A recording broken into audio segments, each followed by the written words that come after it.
Let's see how to enter estimates in Simple Financials. First, in the navigation bar, we select Workspaces.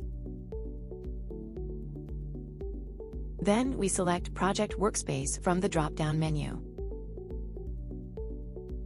and open the required project.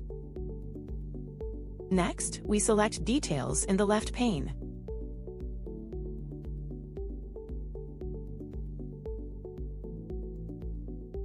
In the Financials section, we review the financial information of the project and update the planned benefit field.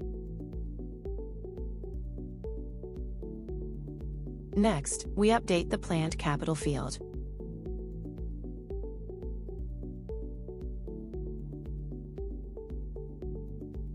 Then we update the planned operating field.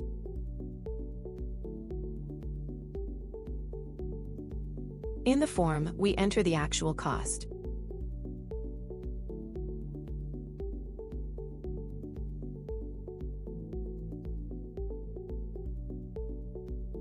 And finally, we select Save.